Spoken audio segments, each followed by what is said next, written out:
Hello all, Seriously is here, back for some more of our Rebuilding a Legacy series. I haven't been on this one in a while. Well, actually, I have been on this save in a while. We've been doing Exploring Voyagers on this save, and we built some, Corvettes, because that's what the update's about. And today, we're going to do a little bit of a base tour. We've been doing base building on this save without covering the bases we've built, and I've got one that we've seen. It's had some updates. We're going to start with it. It's a sort of Starfleet from Star Trek inspired ship. Not specifically any kind of ship in particular. It's just got a little bit of a disc out front. And, nacelles. That's the general gist. So we're going to take a peek on the inside. Nice and easy design here. This is one of my favorite insides that I've designed. It's got tons of storage. 1, 2, 3 over here. 3 in the other wing. 1, 2, 3. 2 under the stairs, so for 8 storages total. So it doesn't have every item we can have on a Corvette, but it has a lot. Mission radar, we got some plants. These don't seem to regrow, but you can just pick them up and put them down again and get the plants back. So that's the problem with the planter, not with the Corvettes. Even out of a window out the back. So you can just come straight upstairs, and be in the cockpit. Top floor has nothing in it specifically for helping us hunt more Corvette parts. Both of the ships that we're going to look at today were built in normal mode with collected parts. So let's go for a test flight in the Cobra.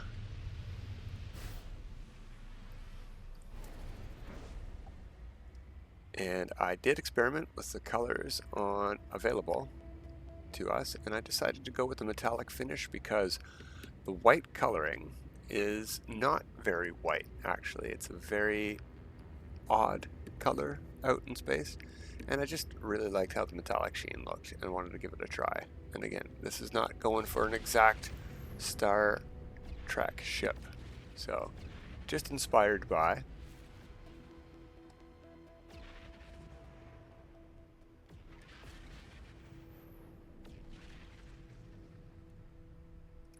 We could take a screenshot, get some views of the front.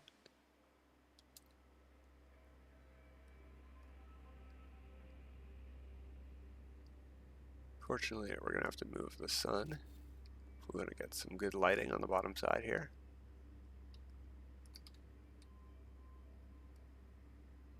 So we have cannons on either side of the cockpit. It's not centered. I'm personally not a fan of arranging the weapons like this.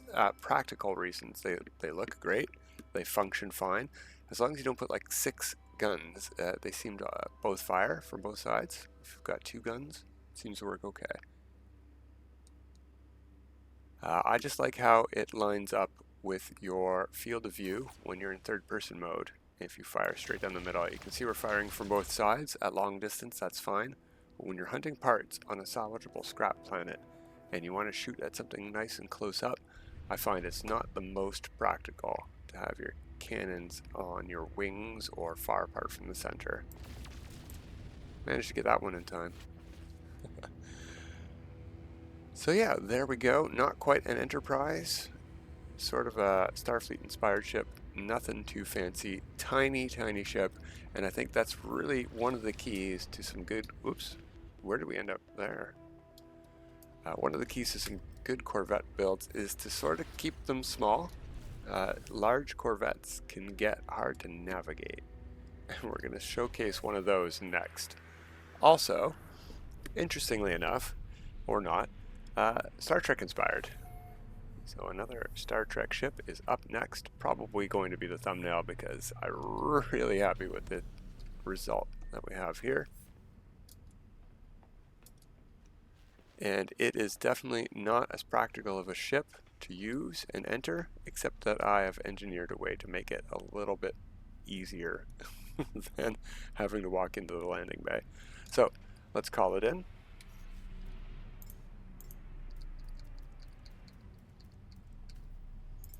And I'm calling it the Derelict because this is a Romulan Warbird Derelict class ship.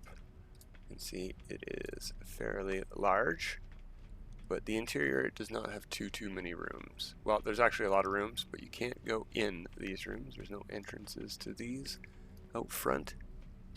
The only rooms that you can go in are along the top and down to the bottom here. Cannot get the best view in here, but we'll go into camera mode and try. And we'll do this out in space too.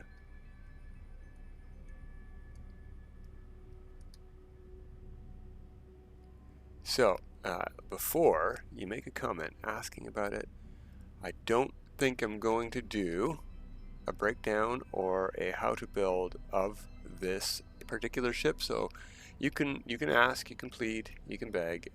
It's not going to fall on deaf ears. I would love to help you out. I would love to, but it is so much effort. You have no idea. I built one of these wings and had a couple of rooms set up on the other side, the same that I started with this side on. So everything was set up to match, but I built one wing at a time. Took a day's break, went off, did other things, went to bed, came back the next day and had to build this wing, and it was a nightmare to mirror what I had done without remembering. And taking this apart and rebuilding it is just not on the table, unfortunately. So I don't think I want to do that. If you guys have a way that I can take apart a ship and not lose it and not have to save the new design, that's cool with me. I can maybe take this apart piece by piece. But we have to make sure that I don't save that. And I don't want to have to back up my save and restore save. Let's not do that. Alright, so something we have going on is a couple of merged weapons. Right in here in the middle is a hidden phase beam because I thought one of these ships would look cool shooting green lasers. I don't really use the phase beams, so underneath is also a photon cannon hidden in here. Alright, let's go take this for a ride, and we could take this up. There are stairs, but we have a jetpack that can get us on top, so we're going to get on top. And just run over here, and we have an entranceway up here. It goes right to the cockpit. Much easier than going up 4 flights of stairs in single corridor, single walkway sized rooms, the 1x1s.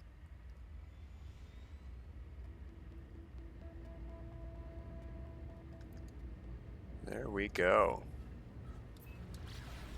Romulan Warbird in flight.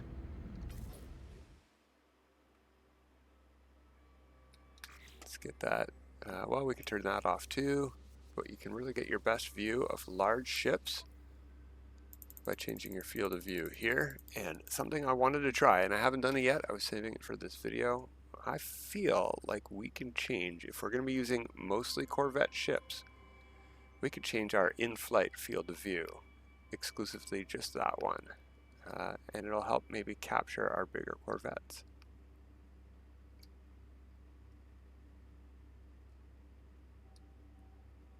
Can't move too far away, or you get shadows from, I guess, the distance of the sun.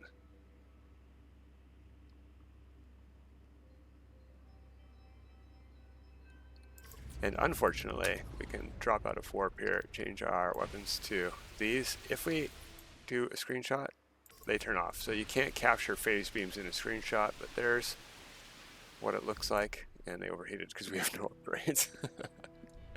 Yeah, just built the ship, did not fully upgrade it yet. I think it is B class. Whoops.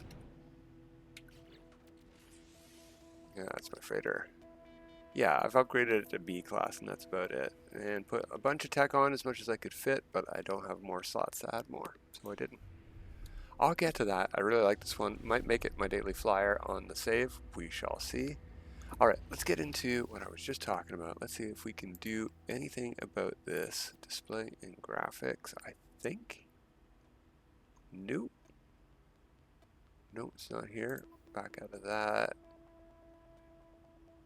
We'll try general first. Nope. Camera. Here we go.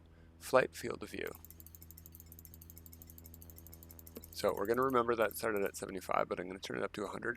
100 will not distort planets into oblong shapes. They'll still be circles. So, what does it say? What's the warning here? From 60 to 120, changing the setting may make you more comfortable with experienced motions. Okay, so we're going to apply that. Oh, you can see. Yeah, just in the background there, stuff zoomed out. All right. So, yeah, there you go. Oh, that is much better for a nice, wide Corvette ship.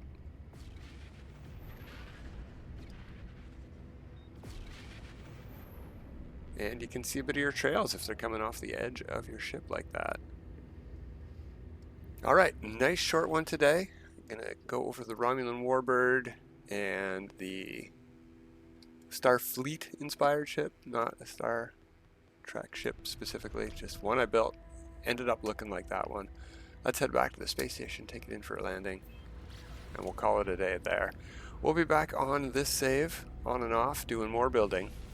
But this is the building I've been up to lately, and we're going to be doing Corvette building on my other save where things are set to free, and I don't have to go hunt all of these parts one by one. That's another reason I do not want to do a breakdown video for this one.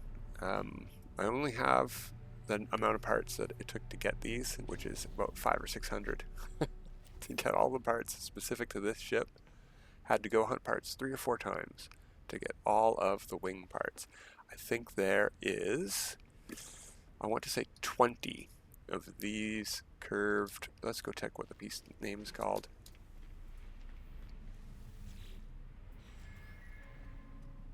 We can look at it in this camera. If you guys want to quickly go over some ghosted items here, you can see how these two are merged.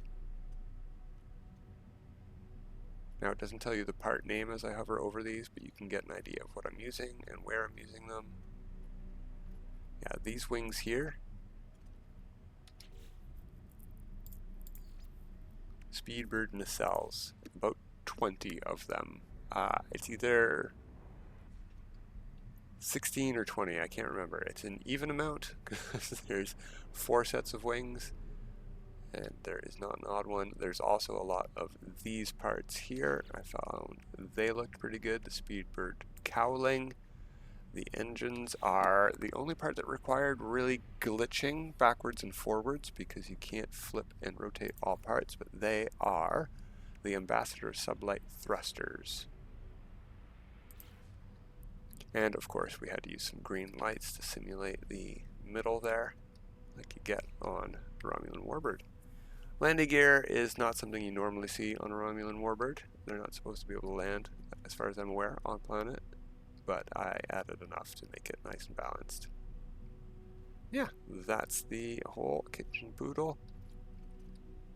It also has enough reactors and shields to get the full bonuses inside the ship for technology.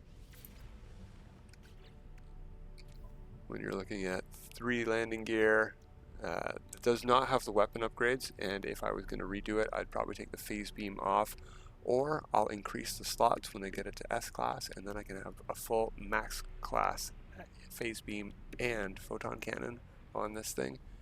It's got 3 shields, it's got 3 upgrades for your pulse engine, and hyperdrive. Yeah, it's got 4 engines, so it should have 3 of them somewhere. They might not be showing up. Well, there we go. There they go. Yeah. They don't all give hyperdrive range, so there's that. Alright, that's been the tour. Whoa, sorry. Jeez, camera, chill. Until next time, everybody. Have a good time.